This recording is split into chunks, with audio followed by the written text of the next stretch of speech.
Well, good evening, everybody. I'm very happy to be here tonight and to share, in fact, a topic with you that I've been interested in probably for a very long time, at least dating 20 years back to my studies in Austria, then in France, and in Canada, and in Italy, and then finally working around the world and coming to Macau. But it was, in a way, a secret to me for a long time, this topic, and I only recently brought it to the open for myself. So I hope that sharing this research that I did for a long time, looking in particular, as my background is in law, for finding good laws as a basis for making good decisions, for being right or wrong, or making the just decision or an unjust decision. I was very often encountering a similar problem and a similar phenomenon that I later start to trace and will hopefully present in a book this year. So to begin with, I will be talking about the oxymoron, the force of an open secret. So the open secret, let me start with that, is an oxymoron, and I will tell you later what an oxymoron is precisely. But an open secret made me think, especially this evening, of the force of gravity that was already mentioned in the context of physics. Because gravity is not a secret. It was always, probably since the Big Bang, with us, but it was probably since Isaac Newton that it became a known force. It came to the open.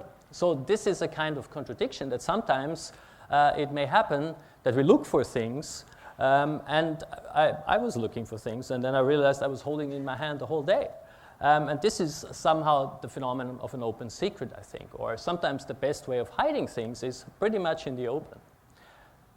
But what about force? The force that I'm interested in is in particular the force of language. And because language serves as a very, not the only one, but a very important tool for communicating ideas and expressing ideas. There are many other forms, but in law in particular, and also in daily life, communication language is very important. And this open secret as a force in nature was also mentioned by the German poet Wolfgang Goethe. And Goethe was a master, I think, of language in many ways. And it's not surprising that he chose an oxymoron to describe the nature we live in and that surrounds us. So what is an oxymoron precisely? An oxymoron is, in a way, a kind of paradox. Have you heard of paradox as well? Both terms are used to express kind of contradictions. There are many more such rhetorical figures of speech that kind of transcend this black and white thinking that we're used to. It's a little bit of both. It's a bit different shades of gray or so. So the oxymoron was named, though, the show-off among all these contradictions in terms or paradoxes and other such figures of speech because it is one word, usually. But because we have different languages in this world, and not every language has the same grammar, logic, and terms, I have, in a way, tried to summarize all these different rhetorical figures of speech expressing contradictions as essentially oxymoronic concepts. So tonight I will talk about oxymoron broadly, but it is important to know there's a difference between an oxymoron, strictly speaking, and a paradox. Both express contradictions, but you can see a paradox may be a whole sentence, maybe a whole book telling you about a contradictory side of life. And in between, we have a kind of combination between two words. But the oxymoron is a show-off because it's one word. And now, what does oxymoron mean? Oxymoron means basically smart and foolish or stupid in one word. That is the etymological origin in Greek language. So it's a kind of I couldn't find really a noun in English. The only one I think that would be possible to compare to the oxymoron would be a smart ass. Because ass is usually the donkey, the animal, which somehow has not a very smart reputation. But basically you get the idea. It's a one word expressing two opposite things. And this, of course, has important repercussions for our life because we are, and especially in law, but in science too, we want to know Is something good or bad? Is it right or wrong? And so on and so forth. But we are not maybe so sure that already we are surrounded by a lot of products or phenomena that in our daily life, in advertising, that are oxymoron. Think about going to a coffee shop, frappuccino. A frappe is usually an ice milkshake, and a cappuccino, the way I used to know it, was always a hot coffee drink. But now it's kind of both at the same time, or iced tea.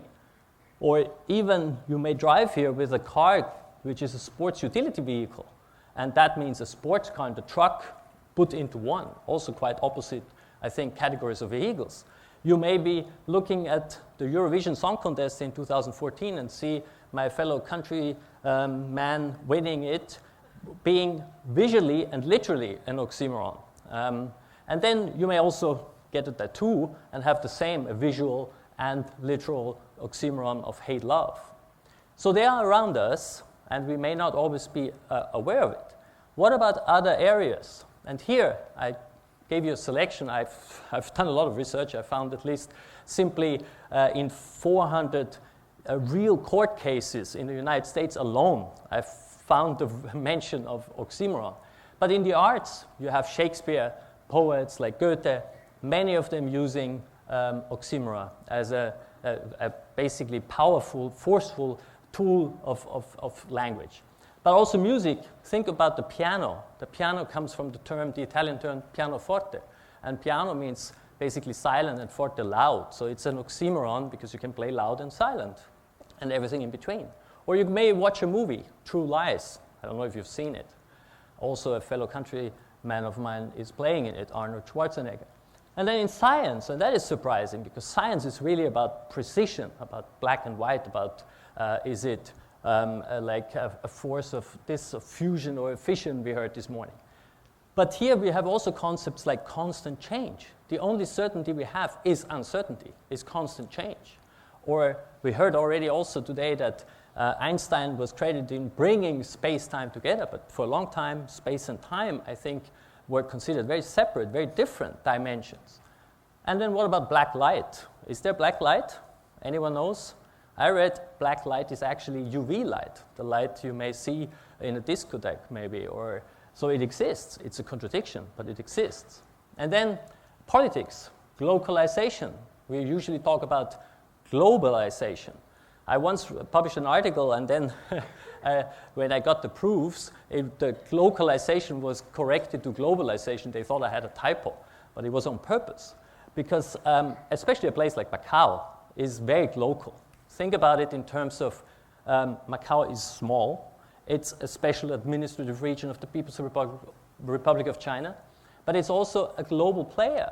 It's a member in international organizations like the World Trade Organization. And then recently I also came across, unfortunately, the term United Nations can be considered an oxymoron because even though we're all united on this planet, very often the nationalism divides all of us again. And then another remarkable challenge, I think, in logical terms is the one of sustainable development. We heard now tourism, sustainability. Sustainable development is a very, very serious challenge. And sustainable development means basically to change without changing. So another contradiction. And then economics.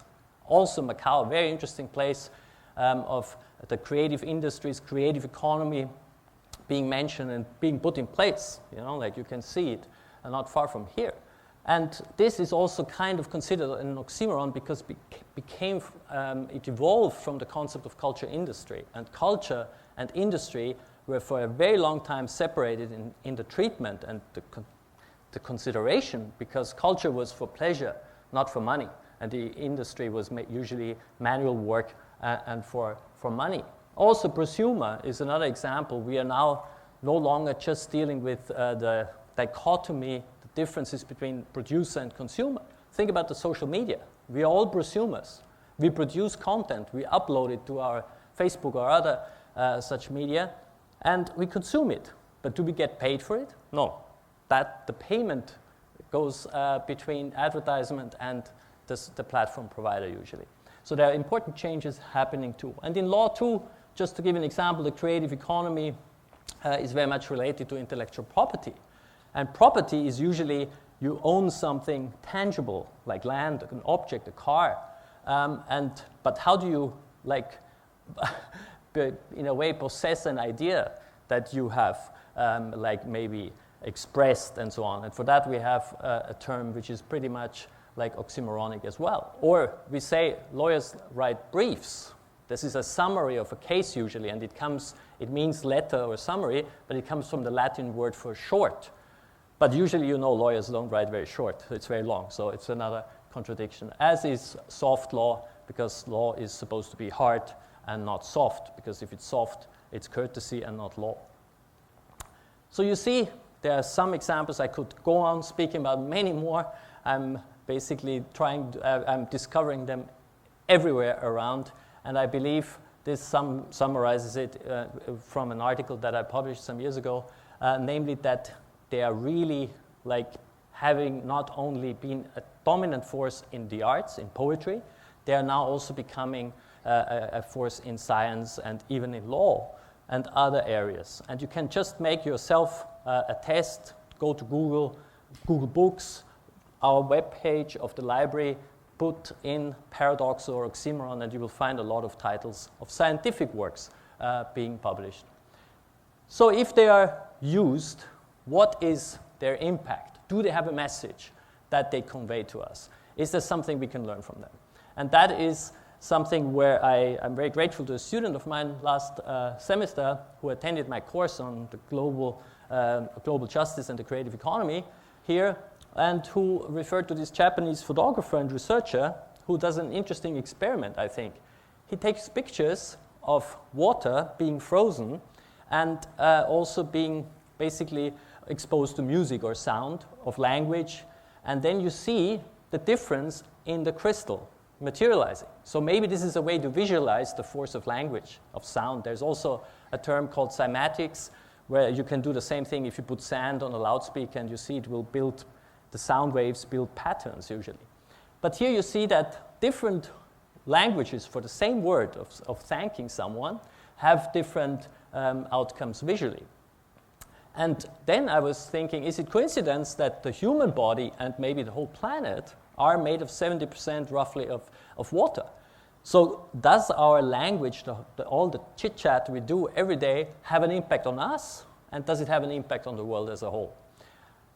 And finally, to conclude, what is the difference that these oxymora can make? If language makes a difference, does a language that is contradictory make a difference to our lives? Basically, if I express something smart and stupid all the time, can I make sense? And I believe, as we can see here from 3 paintings, like one by Caravaggio a very long time ago, more than 500 years, then René Magritte, the Belgian painter, like transcending the mere opposition between a reflection, you and your reflection, into something quite surreal. And then finally, this is a painting by my father, like expressing, in my view, one eye closed, one eye open, an open secret. And I think what this means is that this new language that is spreading, namely oxymoron, paradoxes, various contradictions in terms, mean we should probably also start to accept contradictions more in order to reveal and bring out more secrets to the open.